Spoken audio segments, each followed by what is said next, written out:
Good morning everyone, ito po ang inyong lingkod, si Pastor Ruel Camia po, mula po dito sa Winnipeg, Manitoba, Canada, para po sa ating pag-aaral ng Salita ng Diyos ngayon pong umaga. Welcome po sa Tinig ng Pag-asa. Hindi ko po alam kung meron akong sound. Paki-thumbs up nga po mga kapatid if clear ang aking microphone. Again, magandang araw po sa inyong lahat. Ang biyaya at pagpapala nawa ng Panginoon ang sumagana sa buhay ng bawat isa sa atin.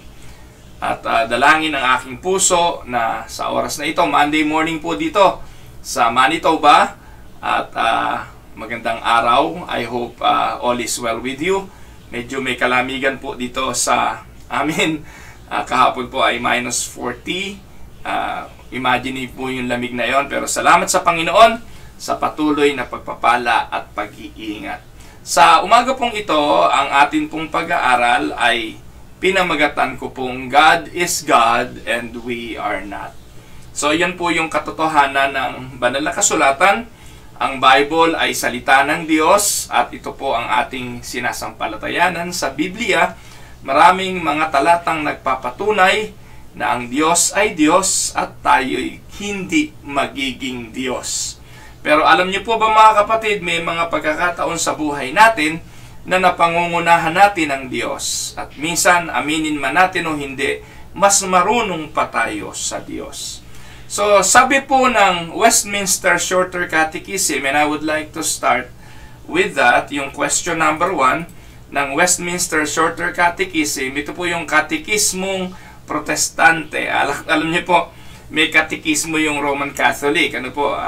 Pero meron din pong katekismo ang mga protestante. At kung kayo po ay hindi katoliko at kayo po ay kabilang doon sa mainline Protestant denomination, it is very important na alam nyo yung inyong katekismo. At ito pong Westminster Shorter Catechism ay pinupuno ng mga tanong at sagot. At ang unang-unang katanungan sa Westminster Shorter Catechism ay ito: what is the chief end of man? Ano daw po ba yung chief end of man? Ang sabi po, man's chief end is to glorify God and to enjoy Him forever. Yan daw po yung layunin ng buhay ng tao. Ang layunin daw ay bigyang kaluwalhatian ng Diyos at i-enjoy siya habang panahon.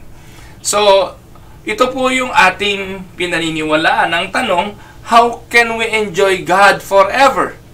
Ang sagot ng katekismo, let us give glory to God. Pero mga kapatid, aminin man nga natin o hindi, maraming pagkakataon, hindi natin na ibibigay sa Diyos ang kaluwalhati ang Kanyang dapat tanggapin. Kasi minsan, maraming mga tao, mas matayog pa ang tingin nila sa kanilang mga sarili kaysa Diyos. Many people nowadays totally and blatantly deny God. Yun po yung mga atheists, yung hindi naniniwala sa Diyos o walang pagsampalataya sa Diyos. Pero doon naman sa mga nagsasabing sila'y Kristiyano, sila'y mananampalataya, minsan naman kung makapamuhay, ay parang mas makapangyarihan pa sila sa Diyos. Ang sinusunod lang ay ang kanilang kagustuhan at ang mga nagaganap sa kanilang mga buhay, ang kanilang pag-aakala, ay bunga lang ng kanilang mga pagpaplano at ng kanilang mga kahusayan. Kaya napakahalaga na maunawaan natin at maintindihan ang doktrinang ito. God is God and we are not. Ano pa sabi ni San Agustin, Saint Augustine? Sabi po niya, our hearts are restless until they find rest in you. We were made to glorify God, and in the act of bringing glory to Him, we will enjoy Him forever. And in enjoying God, we will enjoy in the truest and deepest sense the life He has given us. Kaya alam niyo, napakahalagang katuruan ito dahil ang pagkasumpong at pagkaunawa sa katuruan ito, magbibigay sa atin ng tunay na kaligayahan. Magbibigay sa atin ng tunay na enjoyment sa buhay. Minsan, hanap tayo ng makapagpapaligaya sa atin. Hanap tayo ng magbibigay sa atin ng joy. Not knowing that the joy can only be found in giving God the glory that He deserved. Amen po ba mga kapatid? So, where does the spiritual life begin? Ito yung magandang tanong. Saan ba nagsisimula ang spiritual na buhay? So, I'm not talking here about election, regeneration, or conversion, etc., etc. I would like us to consider the fact that God is God. So, where does the spiritual life begin? And the answer to that is, it all starts with this fundamental truth. He is God and we are not. Pag ganyan ang ating paniniwala at ang ating pananaw, lahat ng bagay sa buhay na ito, iaasa lang natin sa Diyos. Lahat ng bagay na magaganap sa mundo, and also in terms of our salvation, iaasa lang natin sa Diyos. Biyaya ng Diyos ang lahat. Dahil siya ay Diyos, tayo ay hindi. We are always subject to the rule of our God and our supreme God. So, nothing is more basic than that. Yan na po yung pinaka-basic ng pananampalataya. Ang espiritualidad ay nagsisimula sa pagkilala na ang Diyos ay Diyos at tayo ay tao. Kapag hindi ganyan ang ating paniniwala, baka hindi pa nagsisimula ang ating buhay espiritual. Maybe you just have religion in your life, but you don't have true spirituality. Because true spiritual life begins when you acknowledge, when you believe, when you accept the truth that God is God and you are not. Can we say amen to that? So all spirituality begin with this truth. If we skip this or ignore it or downplay it, you don't have spiritual life yet. That is the truth. Po, naghahanap tayo ng pruweba, naghahanap tayo ng ebidensya ng ating tunay na espiritualidad. Tandaan po ninyo, magsisimula ang lahat sa pagkilala na merong Diyos at ang Diyos na ito ay makapangyarihan sa lahat, sovereign in all things, control all things, powerful in all things. He is God and we are not. So in order to grasp this truth, wala tayong pagbabasihan kundi Biblia.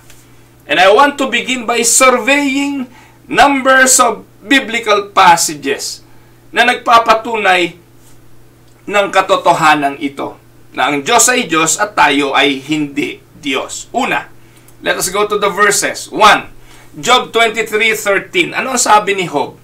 Kilala naman natin si Job. Siya yung napakayaman na tao, maayos ang buhay. Siya po'y maligaya sa piling ng kanyang asawa at ng kanyang mga anak. Mataas ang tingin ng komunidad sa kanya. Pero biglang-bigla, out of nowhere, anong sabi? Lahat ng bagay na meron siya nawala sa kanya. Lahat ng kapangyarihang meron siya nawala sa kanya. Mga anak niya at minamahal niyang mga anak nagkawala. So, pero anong sabi ni Job? But he stands alone, and who can oppose him? He does whatever he pleases. So Job understands that he cannot demand anything from the Lord. In and of himself, he has no power to change his awful condition. Wala siyang kapangyarihan na baguhin ang kanyang circumstansya. He cannot even demand a hearing or an opportunity to come to God and complain. No? He doesn't have he cannot demand a hearing from God to plead his case. Kaya kanya tong paniniwala. God does what He wants and Job is powerless to oppose kung anong gusto ng Diyos. Kaya yan ang kanyang natutunan. He stands alone. Wala siyang kinukonsiderang iba. Wala siyang, hindi siya humihingi ng payo sa mga anghel. Wala siyang hinihingaan ng ibang payo. He stands alone. Yan ang sabi ni Job. And who can oppose him? Nobody can oppose him. Because God does whatever He pleases. Ganyan po ba paniniwala natin mga kapatid? O ang Diyos ay kaya nating kontrolin. O ang Diyos ay kaya nating i-bargain. Usong-uso po kasi yung katuruan ngayon na you can claim, you can ask, you can declare, na para bang mas makapangyarihan ka pa sa Diyos, na ang Diyos kapag na-declare mo sa pangalan ng kanyang anak, susunod agad ang Diyos sa iyo. Hindi ganon. He stands alone.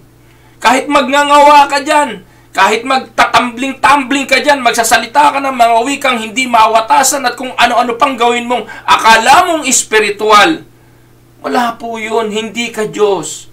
You cannot do anything. God stands alone. Buti pa si Job, naiintindihan yun eh.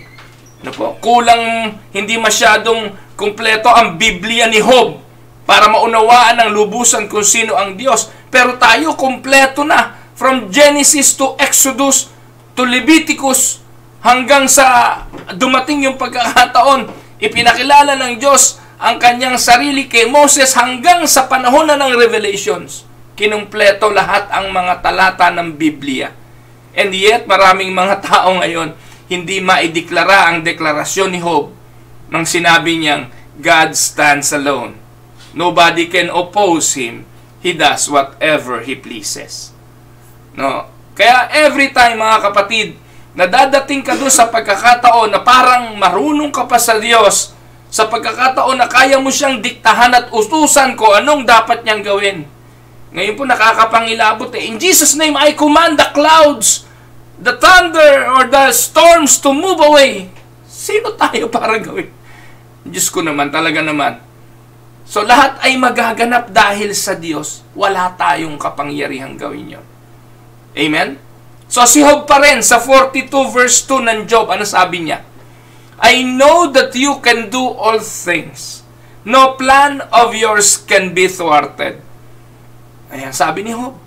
Alam niyo po ba nasa isipan ni Job nung nangyayari mga bagay na yan? Hindi naman sa panahon ng kasaganaan eh. Madalas lang naman natin nasasabi na, O Panginoon, alam ko pong nagagawa mo ang lahat ng bagay.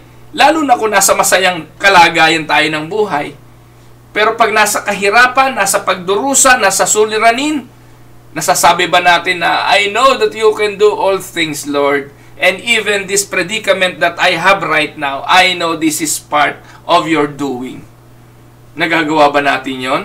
So sa verse na yan, ano po ang sabi? That introduces the final chapter of Job's saga eh. Dulong bahagi na yan ng buhay ni Job eh. It comes after God has given him a theology lesson at naibigay na ng Diyos sa kanya yung final exam on creation. Subalit, nakita natin na Job flunked. He failed miserably. But he couldn't answer a single question. Now thoroughly humbled, nagpakumbaba na po siya sa Diyos. At sa kanyang kapakumbabaan, he confesses that God is all-powerful, He does what He wants, and no one stand against Him. These confessions of Job leads him to deep repentance for his foolish questioning of God's plan. Totoo po sa Biblia, hindi naman sinumpa ni Job ang Diyos eh. Hindi po sinumpa ni Job ang Diyos. Wala po tayong mababasang sinumpa niya. Pero mababasa po natin sa kanyang sulat, katakatakot ang pagrereklamo niya rin sa Diyos. Napakarami niya rin pong hinaing sa Diyos at napakarami niyang mga question na hindi naman sinagot sa kanya ng Diyos. Pero he learned his lesson. And when he learned it, anong sabi? Natutunan niyang tanggapin at makilala ang Diyos kung sino siya. God is God and He is not. Amen? Now, salmista naman ang puntahan natin. In the book of Psalms 115 verse 3. Ano sabi ng salmista? Our God is in heaven. He does whatever He pleases. Can you imagine? That is a very pretty clear statement of the scripture. The Lord of the universe does whatever He pleases. Whenever I read this verse, I want to stop and say, any questions? Meron pa tayong tanong dyan? Do you have any question? Mga kapatid, dapat po ganyan ang ating pananaw. Ang Diyos natin ay nasa langit, gagawin niya kung anong gusto niya.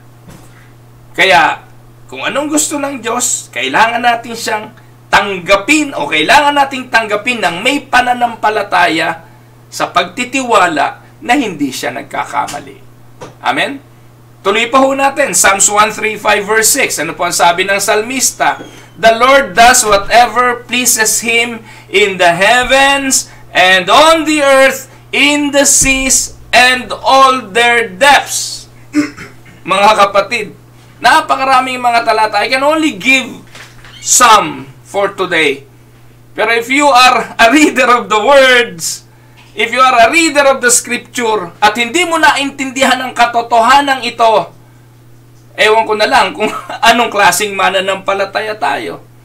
Lalo na po sa mga lingkod ng Diyos, sa mga pastor, na mas marunong pa sa Diyos, na tila mas makapangyarihan pa sa Diyos, sa kadideclare ng kung ano-ano, sa kapapahayag ng kung ano-ano, ang linaw-linaw ng Biblia, ang Diyos ang siyang masusunod. Maging si Satanas, have you heard of Martin Luther? The devil is God's devil. The devil cannot do anything without God allowing it. Na po, ang linaw-linaw naman niya sa Bible. Ano nagawa ni Satanas o ng demonyo nang nagawa niya ng dahil gusto niyang gawin? Nothing. Pinahihintulutan ito ng Diyos at hinahayaan ng Diyos dahil tutuparin ito ang layunin ng Diyos para din sa kanyang kaluwalhatian. Amen? Ang paniniwalang ito magtatanggal ng takot sa buhay ninyo. Mag-aalis ng agam-agam at magbibigay ng malaking kapayapaan na wala kang susuungin sa buhay, lalo ikaw na naghahanap lagi ng kalooban ng Diyos na mapapahamak ka. Bagkos, lahat ng bagay kung lagi na ang layunin mo'y bigyan ng kaluwalhatian ng Diyos, dadalahin ka sa kalooban ng Diyos kahit na nga sa mga bagay na naranasan ni Job. Tutupad ito sa layunin ng Diyos. Again, ano ang Westminster Confessions of Faith? Question number 1. What is the chief end of man? To give God the glory and to enjoy Him forever. No? Let us seek enjoyment to God and let us seek it. How? By giving Him the glory. So the psalmist goes on to list various proofs that God does what He wants. Kung titingnan po natin yung Psalms 135, samahan niyo po ako. Sabi po niya ng verse 6, the Lord does whatever pleases Him in the heavens and on the earth, in the seas and all their depths. Tuloy natin sa verse 7. Ano sabi ng verse 7? He makes cloud rise in the skies. Sa verse 8, He struck down the firstborn of Egypt. Sa verse 9, He sent signs and wonders. Sa verse 10, He struck down many nations. And verse 19 to 21, the conclusion of the Psalms is a fivefold call for everyone to praise the Lord. Ang ganda niya, yung Psalms 135. Amen? Nagpapakita po yan na the Lord does whatever pleases Him. Ano po? Sa Daniel chapter 2:20 to 22. Look at this. Sabi po dyan ni Daniel, praise be to the name of God forever and ever. Wisdom and power are His. He changes times and seasons. He sets up kings and deposes them. He gives wisdom to the wise and knowledge to the discerning. He reveals deep and hidden things. He knows what lies in darkness, and light dwells with Him. So, nung si Haring Nebuchadnezzar ng Babylonia na nag-inip, hindi niya maipaliwanag o hindi niya matandaan ang kanyang panaginip at hindi niya maunawaan. So, King Nebuchadnezzar eventually asked Daniel to help him. Daniel agreed, prayed to God, and the dream and its interpretation were revealed to him. And these words are part of Daniel's response of praise to God. I am struck by the phrase, He knows what lies in darkness. Look at that phrase. He knows what lies in darkness. No? He gives wisdom and knowledge to the discerning. He knows what lies in darkness. Yan. He sets up kings and then dethrones the king. He orders the times and seasons. He even sees the hidden things because the darkness is not dark to him. The light dwells with him. Now, yan po yung revelation kay Daniel. Let us move forward. Let us run the story forward sa Daniel chapter 4 na. Yan dyan, Daniel chapter 2 yan eh. Sa Daniel chapter 4, nung si King Nebuchadnezzar ay umasenso, humusay, gumaling, si Nebuchadnezzar takes credit to the greatness of his kingdom. Naging matayog, naging mapagmataas. Ano ginawa sa kanya ng Diyos? God struck him with a kind of insanity that made him think he was beast of the field. Kasi nung nakita niya ang kaharian niya, pinapantay na niya ang sarili niya sa Diyos na ang tingin niya, lahat ng ito'y nangyari dahil sa kanyang kapangyarihan, dahil sa kanyang kausayan. Ano ginawa ng Diyos? Pinatunayan ng Diyos kay Haring Nebuchadnezzar, katulad ng sinabi niya kay Daniel na siya ang naglalagay ng hari, siya rin ang nagtatanggal nito. Anong ginawa ng Diyos? Ginawang baliw itong si Haring Nebuchadnezzar. Ang kanyang akala siya ay beast of the field for 7 years. Ang ginawa niya, namuhay siya with the wild animals. Kumain ng damo. Kung anong kinakain ng hayop, yun ang kinain niya. Now, anong nangyari? When he finally turned his heart to the Lord, his sanity was restored. Nang nagbalik loob siya sa Diyos, bumalik ang kanyang isipan. And this is part of this public praise to God. Ano sabi niya? Then I praised the Most High. I honored and glorified Him who lives forever. His dominion is an eternal dominion. His kingdom endures from generation to generation. All the peoples of the earth are regarded as nothing. Can you imagine? Yan po yung tema natin. Yan ang pinag-aaralan natin. King Nebuchadnezzar acknowledged that God is God and He is not. And God does as He pleases with the power of heaven and the peoples of the earth. No one can hold back His hand or say to Him, "What have you done?" Alam natin yan. Daniel chapter 4 na po, mababasa natin yan. 35 hanggang 37, sabi niya, Now I, Nebuchadnezzar, praise and exalt and glorify the King of heaven because everything He does is right and all His ways are just, and those who walk in pride, He is able to humble. Amen? Pagan king po itong si Nebuchadnezzar. Pagan king who discovered the hard way the truth of God's sovereignty. And to his credit, he does not hesitate to speak the truth once his sanity was restored. Nakakalungkot, no? Pagan king pa yan.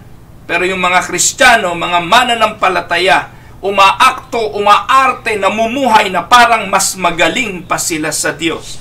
Na hindi naunawaan at natutunan na God is God and we are not. Amen? Ano sabi po ng Romans chapter 11 verse 33 hanggang 36? Si Apostle Paul naman ito. Sabi ni Pablo, Oh, the depth of the riches of the wisdom and knowledge of God! How unsearchable His judgment and His paths beyond tracing out! Who has known the mind of the Lord? Sinong nakakaalam ng isipan ng Diyos? Or who has been His counselor? Who has ever given to God that God should repay him?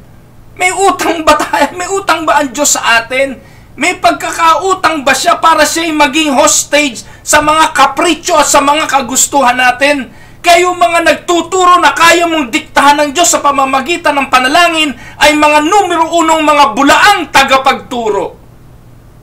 Habag lang ang kaya nating hingin. Awa lang ang kaya nating hingin. Hindi po kahinaan ng pananampalataya yung hindi nagde-declare sa Diyos, hindi nagko-command sa Diyos, hindi nagde-demand sa Diyos, kundi ito yung mga taong malinaw na naunawaan na hindi kailanman kayang diktahan ang Diyos. Kaya pastor, kung ikaw'y pastor na nakikinig sa akin, tigil-tigilan nyo yung kade-demand, kake-claim, kade-declare. Mahabag naman kayo sa inyong mga sarili. Do not play God. No? Romans 11:33 to 36. Who has known the mind of the Lord? Who has been His counselor? Who has ever given to God that God should repay him? For from Him and through Him and to Him are all things. To Him be the glory forever. Amen. Doxology to eh. Napakagandang doxology to end Paul's presentation of the gospel as God answers to man's sin. No one could have foreseen how God would respond to human rebellion. No one gives God advice. No one can trace His path across the starry skies. God is never in debt to anyone for any reason. Everything is from Him. Everything is through Him. Everything is to Him. And He alone gets the glory. Amen? And as I stand back and consider all those verses na ating pong sinight, isang katotohanan po ang hindi natin pwedeng i-deny.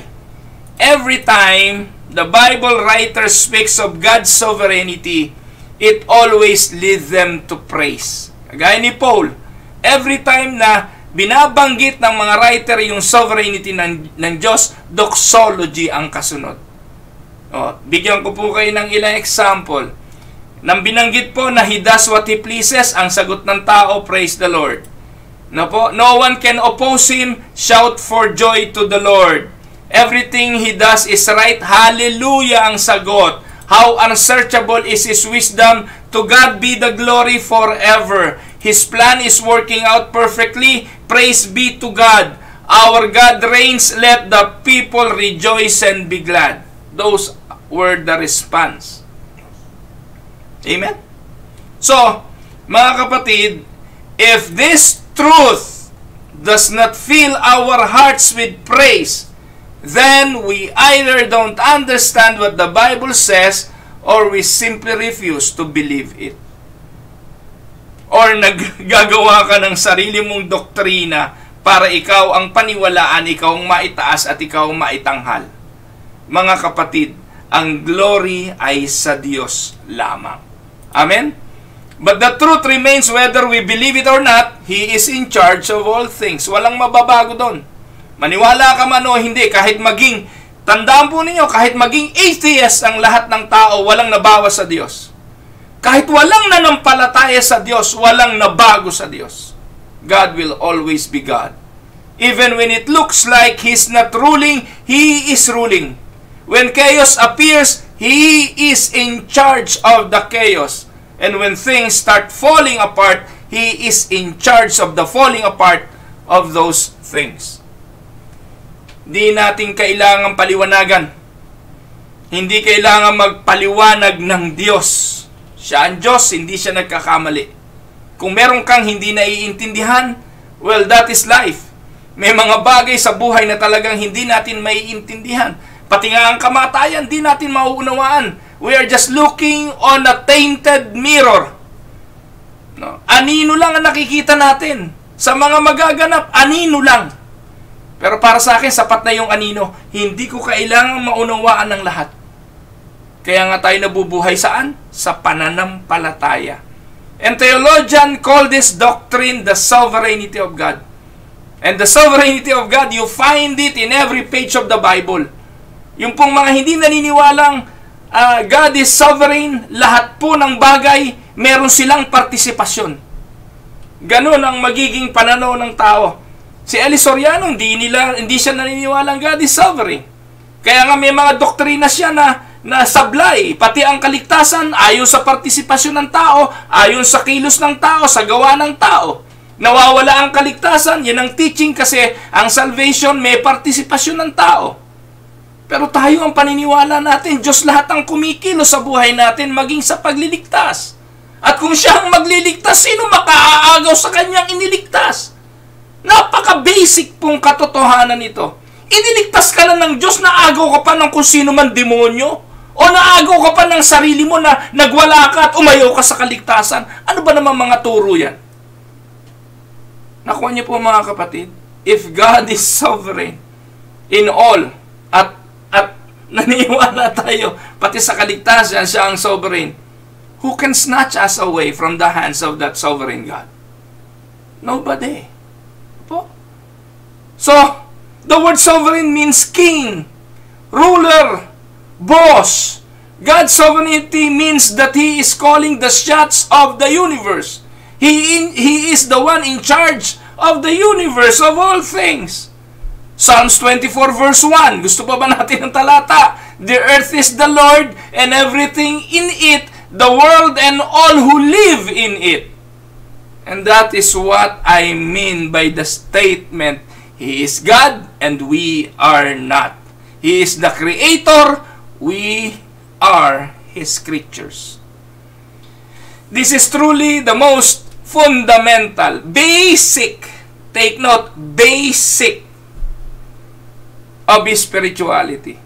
Until you understand this and submit yourself to it, nothing in life will work right.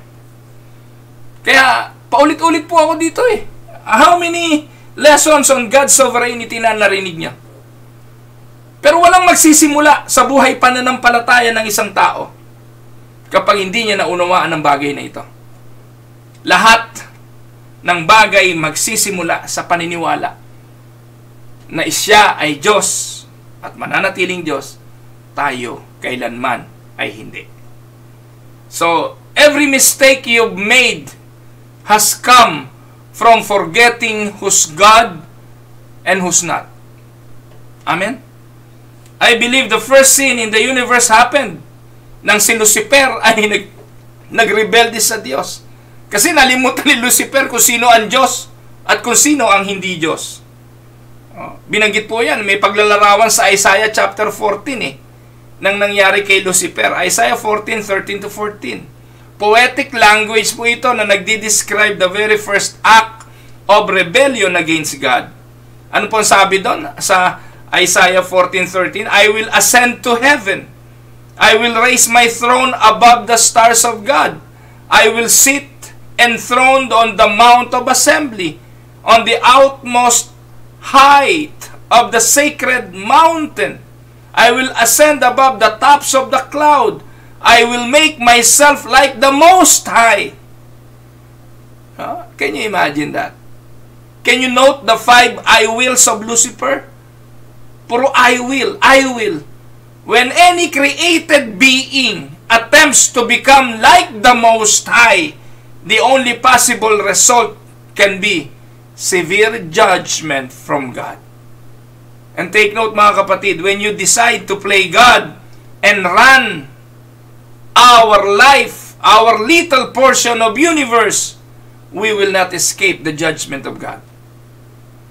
Kaya nga again, basic. Every spirituality starts with the realization that God is God and we are not. Amen? I hope naiintindihan niyo po ako mga kapatid at kung meron po kayong mga tanong in regards to God's sovereignty, baka medyo nakakalito sa inyo, pwede niyo pong i-type sa comment. Kung hindi ko man po masagot ngayon, babalikan ko po yan at tatalakayin ko sa mga susunod na pag-aaral dito sa Tinig ng Pag-asa. Pangalawang bagay na gusto ko pong pagtuunan natin ang pansin ay ang kalayaan ng Diyos. God's freedom. Naniniwala po ba kayo na ang Diyos ay malaya? Binigyan na po natin ng emphasis kanina. God is God, we are not. So, because He is God, He is free to do everything He wants to do. Amen? Here are 7 short statements that flesh out what I mean by God's freedom. 1. He is absolutely free to do whatever He wants to do. Because God is God, He can do whatever He wants to do whenever He wants to do it. If He wants to create another planet, another galaxy, or even another universe, sinong pwedeng pumigil sa Kanya? In a click of a finger, pwede niyang gawin yon. He is truly free in the absolute sense of the term. This is why He announced Himself to Moses as, I am who I am. Exodus 3:14. Na ang ibig sabihin, God is eternal, God is self-existent, and entirely sufficient. He exists entirely apart from the universe He created. May nagtanong nga kay Soriano ang tanong ang Diyos ba'y makapangyarihan? Opo. Meron ba siyang hindi kayang gawin? Wala po. Lahat ba ng bagay nagagawa ng Diyos? Opo. Kung ganon, ito ngayon ang mga banat ni Soriano makagagawa ba ang Diyos ng bato na hindi niya kayang buhatin? Kalokohan, no? Ikaw naman, wala kang nalalaman, hindi mo naiintindihan, sasabihin mo, nga, no? Hindi naman niya kayang gumawa ng bato na siya mismo hindi niya kayang buhatin. So, ibig sabihin, merong hindi kayang gawin ng Diyos. Kaya sasabihin ng mga, palakpakan niyo, yung mga alipores ni Soriano, yan! Yan ang patunay na God is not sovereign. Meron siyang limitasyon. Hindi niya kayang gawin yan. Mga kapatid, ano namang klase yun? Ang Diyos kailanman hindi niya gagawin ang anumang bagay, hindi dahil hindi niya kaya, take note, hindi dahil hindi niya kaya. Pero hindi niya to gagawin kung ito ay lalabag sa kanyang pagka-Diyos. Do you remember the instance that Satan asked him to jump doon sa mataas na pinaglagyan sa kanya ni Satanas?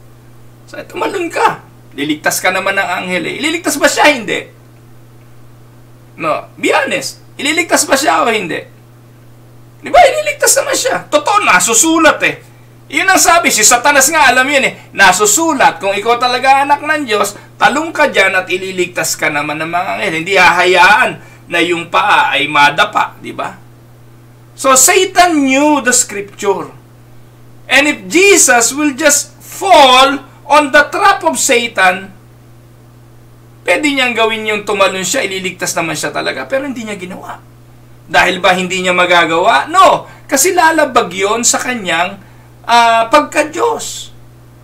Lalabag yon sa kanyang katatayuan, sa kanyang kalagayan bilang Diyos. Yung attributes ng pagiging Diyos. Ang Diyos ay matuwid. No? It will not contrast to his attributes being God. So, he is absolutely free. He can do what he wants to do. And when he says to Moses, I am who I am, that speaks of his eternal power, self-existence, and self-sufficiency. Ayan. Pangalawa, he has the right to deal with us any way he chooses. Ayan. By this I mean that God was under no obligation to create you or me or anyone else. Dami nating tanong dyan Minsan, ang tanong, bakit yung baby ko, kabubuo pa lang sa tiyan, nalaglag na? Kanina natin isisisi, di ba sa creator of life? Sisisihin natin ang Diyos. Bakit gano'n? Ba't mo naman nilaglag yung baby namin? Ba't hindi mo binuo? Yes, you can ask question. And you can even complain. But I would like to tell you this. God has no obligation to create you or me or anyone else. And He is under no obligation to keep us alive even one more second. He is under no compulsion to save a single member of the human race. No one has a claim on God na God, dapat ako'y umabot ng 50 anyos, dapat ako'y umabot ng 70. Take note, God can do what He wants with any of us. And no one can successfully second guess Him. Yan ang totoo. Ba't naman ganun? Totoo ba yan, Bishop? Totoo ba yan, Pastor? Kung ayaw yung paniwalaan, wala akong magagawa. Pero wala tayong karapatan. Wala siyang obligasyon. He has no other obligation to even explain to us His will. He has the right to deal with us any way He chooses. At dahil doon, lahat ng nagaganap, kikilalanin nating biyaya ng Diyos. Amen? Dahil in reality, dapat patay na tayo kung gusto ng Diyos. Amen? Dapat ngayong umaga, di ka na nagising, kapatid. Naisip mo ba yon? Dapat kagabi pa lang sa paghiga mo, hindi ka na gumising. Walang obligasyon ng Diyos na gisingin tayo. Lahat ng nangyayari sa buhay natin, biyaya ng Diyos. At salamat Lord, dahil pinili mo na taglayin ko pang makasama ko ang asawa ko, makasama ko mga anak ko, makasama ko ang buhay na meron ako ngayon. Pero wala tayong karapatan na ipagpilitan na bukas, sa makalawa, sa makatlo, wala. Ang buhay na ito, tangan-tangan niya. Anytime. As he plan. As he chooses. Amen po ba mga kapatid? Po. Namatay na po yung kaibigan kong pastor, si Pastor Edo Samaniego. Po. At pag may namamatay, ako po ay natutuwa lang sa isang banda. Natutuwa dahil pinakikita ng mga namamatay na malalapit sa atin ang mga kahinaan sa doktrina, kahinaan sa pananampalataya, kawalang pagtuturo ng mga pastor, at walang kakayahang sumaway sa mga kaanib na mga hindi natututo, ubod na ng tagal. Magbasa po kayo ng Facebook dahil sa kamatayan ni Pastor Edo, napakaraming mga Kristiyanong hindi nauunawaan kung anong kanilang pinaniniwalaan. Nakakausap pa ho ba yung namatay na? Pwede pa ho ba nating sabihan yung namatay na kung ano man ang mga pinagagawa niya, kung ano man mga kabutihan ang ginawa niya sa atin? Pero gaano karami ngayon sa social media nakita ko, kausap nila si Pastor Edo. Pastor Edo, salamat sa buhay mo. Hindi ko alam kung nung buhay si Pastor Edo, nasabi nila yon. Okay, naparangalan man lang nila si Pastor Edo. Pero ngayon, kung kailan patay na, nakapost sa Facebook, lahat ng mga pinagagawa ni Pastor Edo, pinasasalamatan si Pastor Edo, maririnig pa ba ni Pastor Edo yon?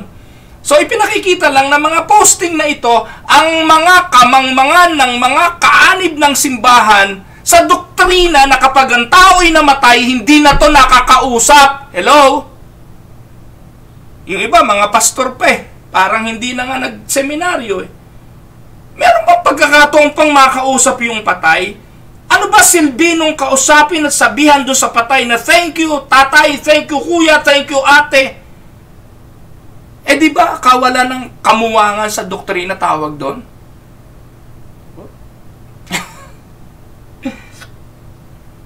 Kausapin niyo yung mga mahal sa buhay ni Pastor Edo. Kausapin niyo si Yanya, nalakasan ng kanyang loob. Kausapin niyo yung kanyang mga magulang, kung may magulang pa si Pastor Edo. Pero never kay Pastor Edo. Kaya kung meron kang post na ganon, mahiya ka naman, i-down mo na, tanggalin mo sa Facebook, dahil sa katotohanang ipinakikita ninyo ang inyong pananampalataya. Ngayon ang tanong, nagkamali ba ang Diyos kay Pastor Edo? Dahil bata pa naman. Kaidarin ko lang halos yun Hindi. Dahil yun ang ating pinag-aaralan ngayon, He has the right to deal with us any way He chooses. That is how He dealt with Pastor Edo. And that's it. Ako, kailan? Hindi ko alam. But God is free to do whatever He wants to do. Amen? Ngayon, pangatlo, He doesn't have to treat me the way He treats my next door neighbor. Hindi ako dapat tratuhin ng Diyos katulad ng pagtrato niya sa ibang mga tao. Many people struggle with this concept because they think that because God did something for a friend or a neighbor or a loved one, then God must be bound to do something for them. Mga kapatid, makinig po kayo sa akin. Dito marami na namang mabubuisit sa akin. Kaya hindi po kami masyadong nag-encourage ng tatayo sa pulpito. Kagaya ng CCF, number 1 yan. Yung CCF na po, diretsuhan sasabihin ko. Patatayuin yung mga sikat na artista, sina Hayden ko, yung mga artistang miyembro nila na dating may mga skandal, mga magnanakaw, mga drug addict, mga nag-suicide before, patatayuin nila sa pulpito yon, tapos mag-share ng testimony.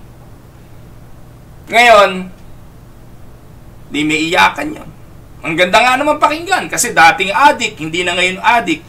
Si Hayden ko, dating may skandal. Si Maricar, na dating kay skandal. Sila yung mga nagtayuan din doon. At sila yung mga nagbigay ng mga testimony, yung mga tao iyakan. Ang ganda pakinggan Ano po?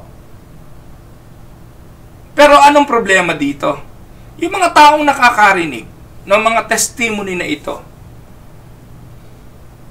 ay dadalhin doon sa paniniwala, kung ginawa ng Diyos yun sa kanila, gagawin din ni Lord yun sa akin.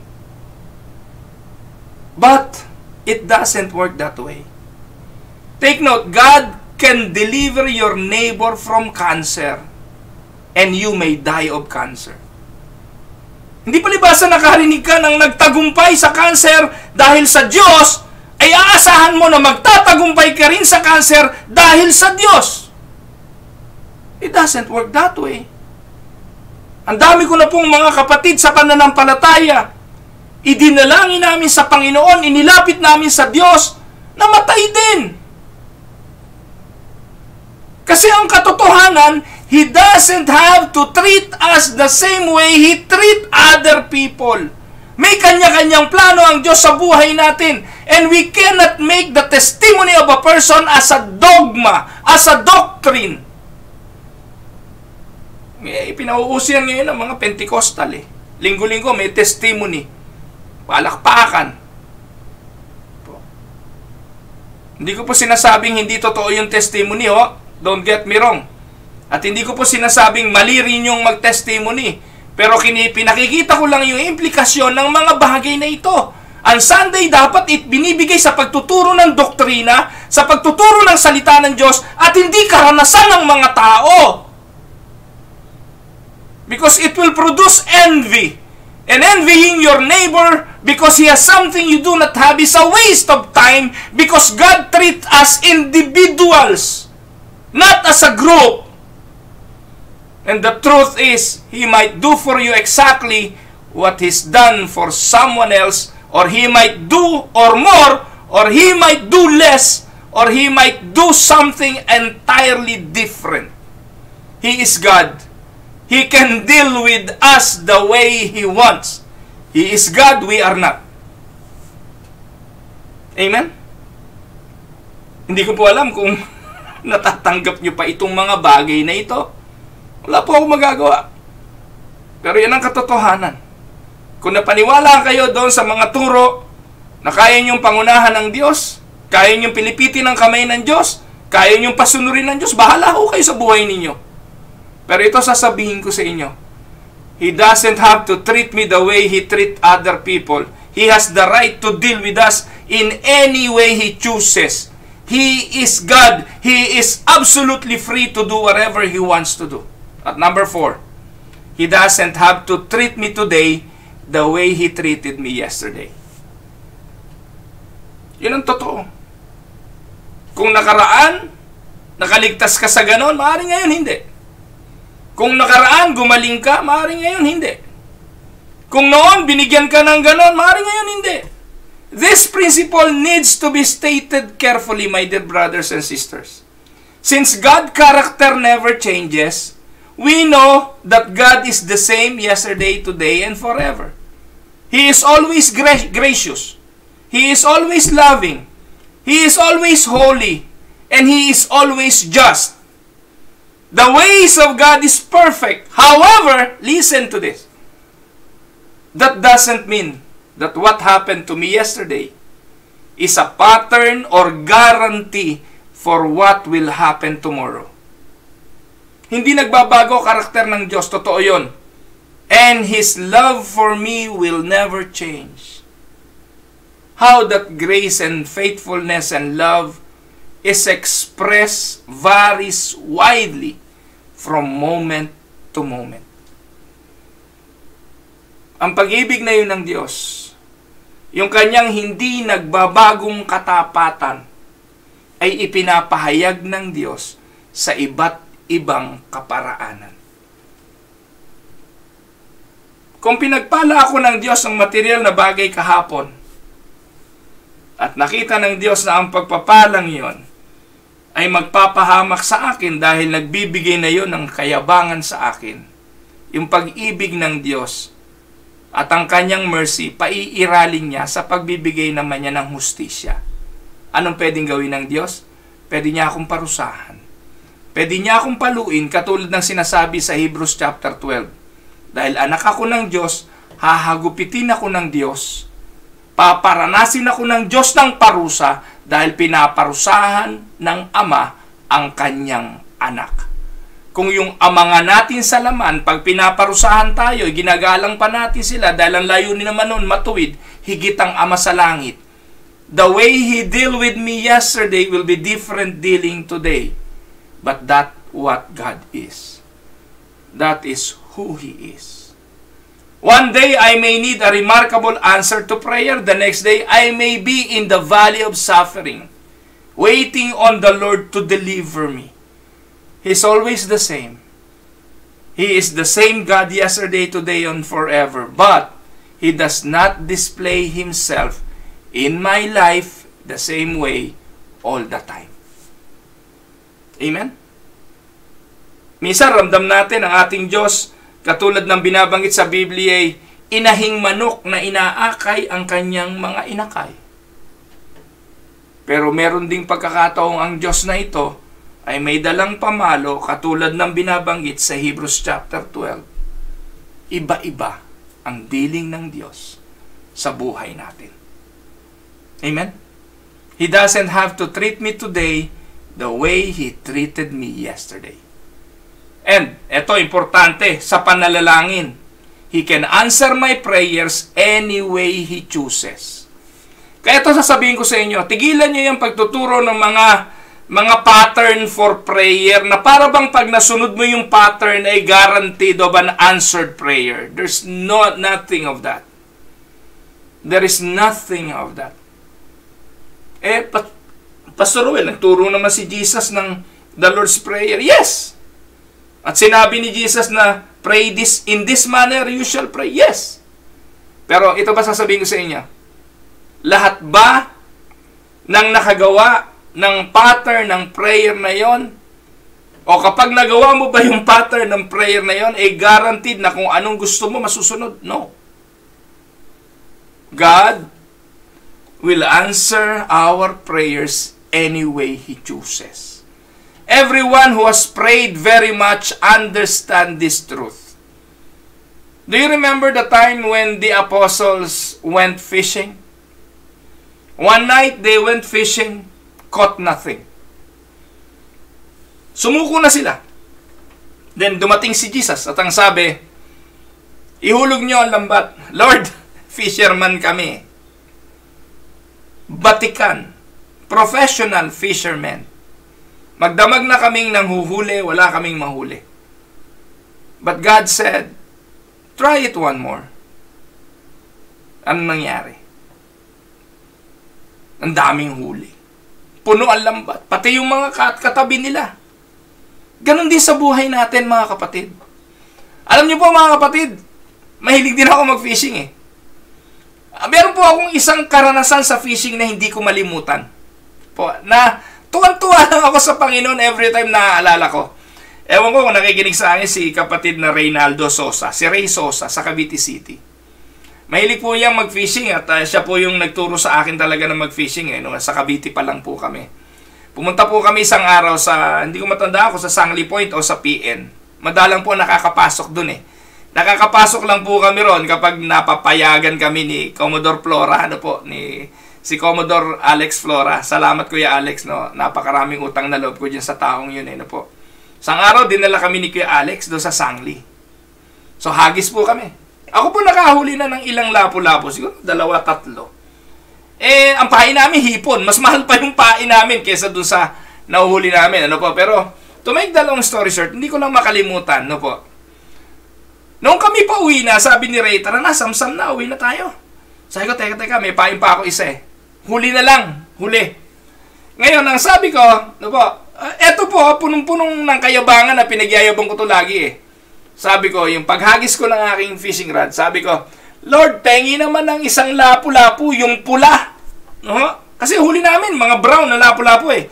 Yung lapu-lapong pula, yun po talaga yung solid, yung talagang the best na po. Lapu-lapu, pula talaga, no? Pagbagsak, hindi po kayo maniwala, no? Pagbagsak ng fishing rod, naku po, sinibad na po. Takbo, no?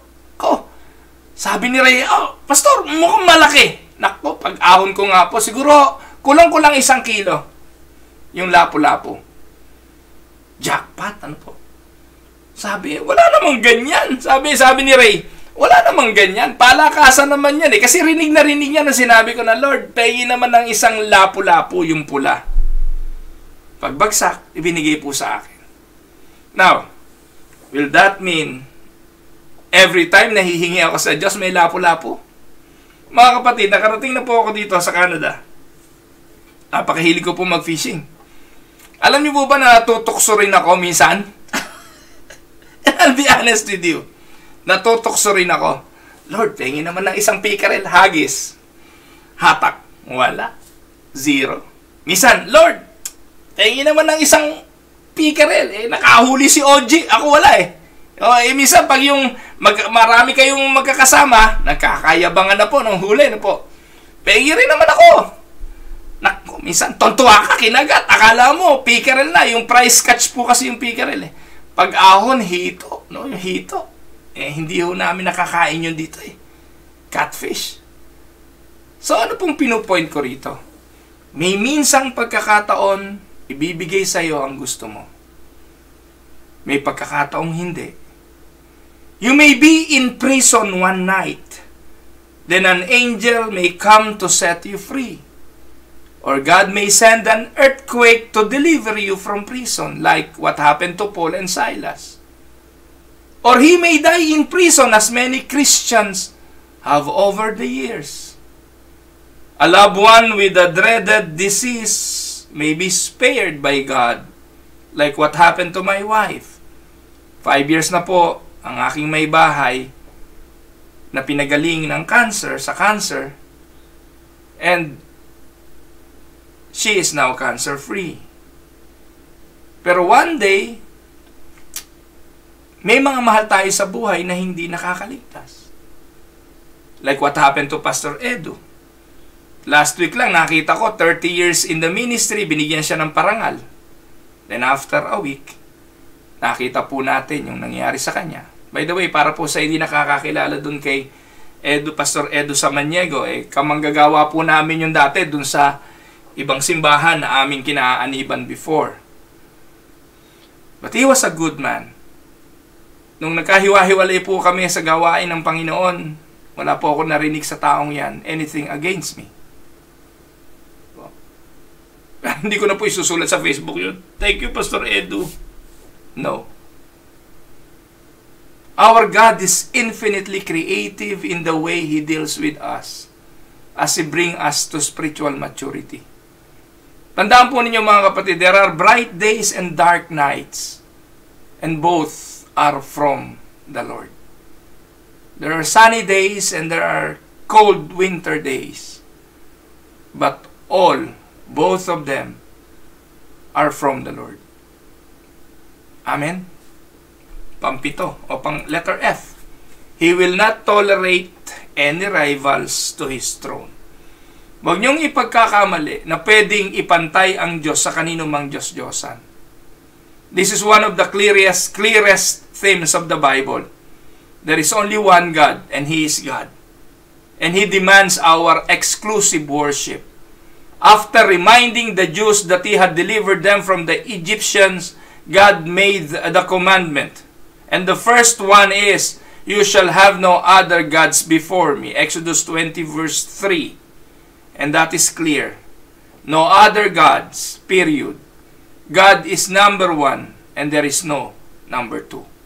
He will not tolerate any rivals to His throne. God is God, we are not. So every time na nagmumukhang Diyos tayo sa ating mga pagpapasya, we are creating a rival to our God. Amen? Kapag pinapangunahan natin ang Diyos, we are creating a God of ourselves. Amen? He will not tolerate that. Letter G, He is not obligated to live up to my expectations or to explain Himself to me. Paliwanag ko na pong bahagya ito kanina. This may be the most important statement regarding God's freedom. He doesn't bind Himself to do what we expect Him to do. As a matter of fact, God continually surprised His people in the Bible. Ano pong ginawa ng Diyos kay Eva at kay Adan? Tinaboy po niya sa hardin ng Eden. Pero siya rin ang nagbihis sa kanya ng kasuotan nang pinalitan niya ang apron na gawa sa dahon ng balat ng hayop. He sent a flood to all the people, to kill all people in Genesis chapter 6. But He gave Noah an ark and a rainbow. He parted the Red Sea, arranged for daily deliver of manna and quail, and then He assassinated, killed the sons of Korah nang kinain sila ng lupa dahil sa pagrebelde nila sa Diyos at kay Moses. Jesus rebuked Peter, "Lumayo ka sa likod ko, Satanas." But He allowed him to see the transfiguration. He even predicted the death of Peter. He restored him and then predicted the way he would die. Everything happened just as God promised, but nothing worked out the way people expected. He is the God of great surprises. He is not obligated to live up to your expectations or to my expectations or to explain Himself to me. Amen? He doesn't have to explain Himself. There are many questions and I, myself, ang dami kong tanong sa Diyos. I have a handful of my own. Almost always, our questions revolved around when we are suffering, when we are sad, kapag namatay ang mahal sa buhay, at most of the time, sa mga panahon ng personal disappointment. But I have found that the greater the sadness, the less likely we are to fully understand it. Mas malaki, mas matindi ang mga pagdurusa, mas mahirap natin itong maunawaan. Small things, yes, we can figure out. Yung maliliit, yes, minsan nauunawaan natin. Pero tandaan po natin, great losses are hidden in the mind and heart of God. Deuteronomy 29:29, the secret things belong to the Lord our God. Hindi natin to kayang unawain. But take note that God is far bigger than we imagine. His presence fills the universe. He is more powerful than we know. He is wiser than all wisdom of the wisest men and women. His love is beyond human understanding. His grace, it has no limit. His holiness is infinite, and His ways are past finding out. God is the one true God. Wala siyang simula, wala siyang katapusan. He created all things, and all things exist by His divine power. Wala siyang katulad. No one gives Him advice. No one can fully understand Him. He is perfect in all His perfection. There is nothing we have, not even our praise and worship, that adds in the list to who God is. Kaya huwag niyong ipagyabang ang inyong praise and worship.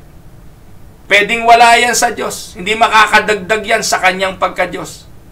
There is nothing we have, not even our praise and worship, that adds in the list to who God is. He did not create us because of any lack in Himself, as if we were created because God was lonely. Ano ka? Nilikha ka ba ng Diyos dahil malungkot ang Diyos? Huwag niyong isipin nyo na may halaga ka doon. No. Yes, we are part of God's plan. Pero hindi yun makadadagdag sa pagka-Diyos ng Diyos. And to paraphrase, ano sabi ni Tozer? Were every person on earth to become an atheist, it would not affect God in any way. The belief or disbelief of the human race cannot change the reality of who God is. To believe in Him adds nothing to His perfection. To doubt Him takes nothing away. Amen?